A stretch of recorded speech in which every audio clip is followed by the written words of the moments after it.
का स्वागत है हमारे विशेष वीडियो में, जहां हम बात करेंगे एक अद्भुत और पावन पर्व जलजूलनी एकादशी की। जलजूलनी एकादशी, जिसे परिवर्तनी एकादशी के नाम से भी जाना जाता है, भाद्रपद महीने के शुक्ल पक्ष की एकादशी तिथि को मनाई जाती है। यह व्रत भगवान विष्णु की पूजा और आराधना के लिए अत्यंत महत्वपूर्ण है, क्योंकि इस दिन भगवान श्री हरि अपने योग निद्रा के मध्य करवट बदलते हैं। इस दिन विशेष रूप से जल से भगवान को झुलाने की परंपरा है, इसलिए इसे जलजूलनी एकादशी कहा जाता है। मान्यता है कि परिवर्तनी एकादशी व्रत रखकर भगवान विष्णु की पूजा करे और इस दौरान यह व्रत कथा पढ़े तो भक्त को सभी पापों से मुक्ति मिलती है और उसे 1000 अश्वमेघ यज्ञ का फल प्राप्त होता है। आज के इस वीडियो में हम जानेंगे इस पर्व की महिमा, विधि और इसके पीछे की पौराणिक कथाएं। तो चलिए शुरू करते हैं। चातुर्मास और महत्व। चातुर्मास का समय आषाढ़ शुक्ल एकादशी से लेकर कार्तिक शुक्ल एकादशी तक माना जाता है। इस अवधि में भगवान विष्णु क्षीर सागर में शेषनाग पर योग निद्रा में चले जाते हैं और सृष्टि का संचालन भगवान शिव के अधीन होता है। इस दौरान लगभग 8 एकादशियाँ आती है और हर एकादशी का अपना विशेष धार्मिक और आध्यात्मिक महत्व होता है। इन्हीं में भाद्रपद शुक्ल पक्ष की एकादशी को परिवर्तनी एकादशी कहा जाता है, क्योंकि मान्यता है कि इस दिन भगवान विष्णु योग निद्रा में करवट बदलते हैं। इसी कारण इसे परिवर्तनी नाम मिला। यह भाद्रपद मास की अंतिम एकादशी भी होती है और इस दिन उपवास, भगवान विष्णु का पूजन, तुलसी अर्जन तथा दान पुण्य करने से विशेष फल की प्राप्ति होती है। व्रत विधि। परिवर्तनी एकादशी का व्रत दशमी तिथि की संध्या से ही प्रारंभ माना जाता है। इस दिन से ही चावल एवं तामसिक भोजन का त्याग करना चाहिए। एकादशी की सुबह ब्रह्म मुहूर्त में उठकर स्नान कर शुद्ध वस्त्र धारण करें और घर के पूजा स्थान को पवित्र करें।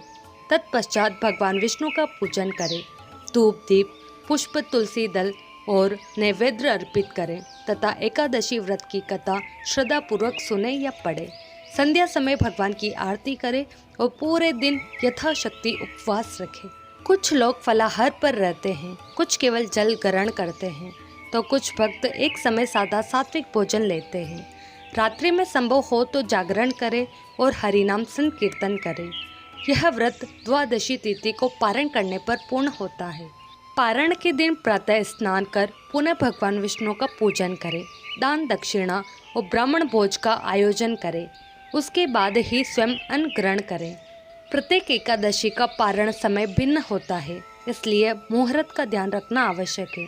इस प्रकार विधि पूर्वक व्रत करने से भक्त को पापों से मुक्ति और भगवान विष्णु की विशेष कृपा प्राप्त होती है।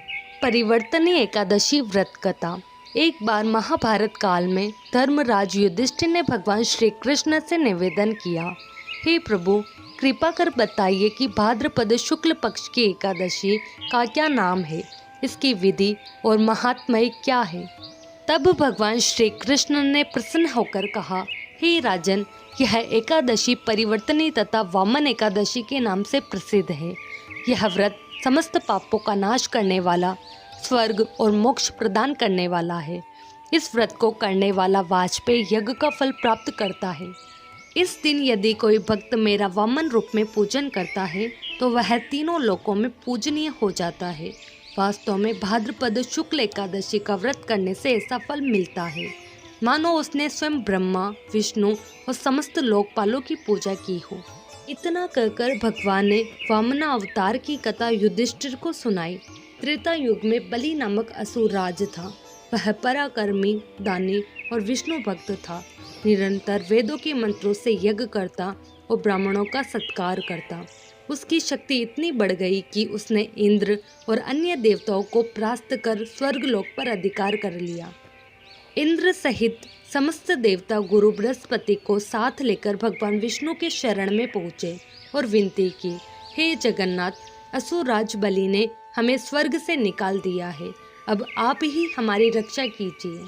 देवताओं की प्रार्थना सुनकर भगवान ने एक अद्भुत योजना बनाई। वे देव माता अदिति के गर्भ से वामन रूप में प्रकट हुए। छोटे से ब्राह्मण के वेश में, हाथ में कमंडल और छत्र लिए हुए वे असुरराज बलि के यज्ञ स्थल पर पहुँचे। वामन भगवान को देखकर बलि अत्यंत प्रसन्न हुआ।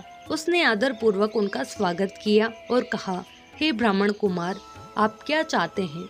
मैं आपको जो भी वरदान चाहिए वह अवश्य दूंगा। भगवान ने विनम्र स्वर में कहा, महाराज, मुझे तो केवल 3 पग भूमि चाहिए। उतनी भूमि मिल जाए जिस पर मैं अपने चरण रख सकूं। बलि ने यह वरदान सुनकर हंसते हुए कहा, हे कुमार, आप जैसी छोटी सी आकृति वाले ब्राह्मण को केवल 3 पग भूमि ही पर्याप्त है। आप तो चाहे तो सोना, हाथी, रथ अथवा पूरा राज्य भी मांग सकते थे, किंतु वचन देने के बाद वह पीछे नहीं हटा और उसने 3 पग भूमि दान कर दी। तभी वामन भगवान ने अपना अद्भुत विराट रूप धारण कर लिया। वे त्रिविक्रम स्वरूप में प्रकट हुए। पहले पग से संपूर्ण पृथ्वी को नापा, दूसरे पग से संपूर्ण स्वर्ग लोक को माप लिया। अब तीसरे पग को रखने के लिए स्थान शेष न बचा। तब दैत्य राज बलि ने अपनी भक्ति और वचन पालन का परिचय देते हुए कहा, प्रभु, आपके तीसरे पग के लिए अब मेरे पास कुछ नहीं बचा। कृपा कर मेरे सिर पर चरण रख दीजिए।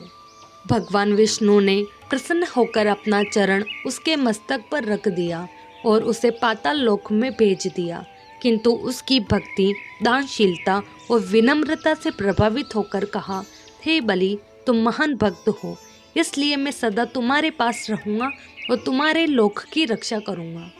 इसी कारण भाद्रपद शुक्ल एकादशी के दिन बलि के आश्रम पर भगवान वामन की मूर्ति की प्रतिष्ठा हुई और उसी दिन से क्षीर सागर में शेषनाग पर भगवान विष्णु योग निद्रा में शयन करते हैं। यही कारण है कि इस एकादशी को परिवर्तनी कहा जाता है, क्योंकि इस दिन भगवान शेषनाग पर अपनी करवट बदलते हैं। इस व्रत को श्रद्धा और नियम पूर्वक करने से समस्त पाप नष्ट होते हैं, पुण्य की प्राप्ति होती है और अंततः मोक्ष की प्राप्ति सुनिश्चित होती है। फल और महिमा। परिवर्तनी एकादशी का महत्व अत्यंत विशेष माना गया है, क्योंकि इसी दिन भगवान विष्णु शेषनाग पर योग निद्रा के दौरान करवट लेते हैं, इसलिए इसे परिवर्तनी कहा जाता है। शास्त्रों में वर्णन है कि इस दिन तांबा, चांदी, चावल और दही का दान करने से अत्यंत शुभ फल प्राप्त होता है और दाता के समस्त पाप नष्ट हो जाते हैं। जो भक्त श्रद्धा और नियम पूर्वक इस व्रत का पालन करता है, वह जीवन में समस्त दुखों और कष्टों से मुक्त होकर स्वर्ग लोक में चंद्रमा की भांति प्रकाशमान होता है। इस एकादशी का व्रत करने से वाजपेयी और अश्वमेघ जैसे बड़े यज्ञों के समान पुण्य प्राप्त होता है। इतना ही नहीं, इसकी कथा का श्रवण या पाठ मात्र से ही हजारों अश्वमेघ यज्ञों का फल मिलता है। इस प्रकार परिवर्तनी एकादशी न केवल पुण्यदायिनी है, बल्कि मोक्ष और भगवान विष्णु की कृपा प्राप्त करने वाली मानी गई है। तो जलजूलनी एकादशी की इस पावन वीडियो में हमने जाना कि किस तरह यह पर्व भगवान विष्णु की विशेष पूजा का अवसर है और कैसे यह हमें भक्ति, शुद्धि और आस्था का संदेश देता है। इस व्रत के माध्यम से हम न केवल भगवान श्री हरि का आशीर्वाद प्राप्त करते हैं, बल्कि अपने जीवन में आध्यात्मिक उन्नति की ओर भी अग्रसर होते हैं। हम आशा करते हैं कि यह वीडियो आपके लिए ज्ञानवर्धक और प्रेरणादायक रहा हो। यदि आपको यह पसंद आया हो तो इसे लाइक और शेयर जरूर करें और हमारे चैनल को सब्सक्राइब करना न भूलें, ताकि आप तक ऐसे ही और भी धार्मिक और आध्यात्मिक जानकारी पहुंचती रहे।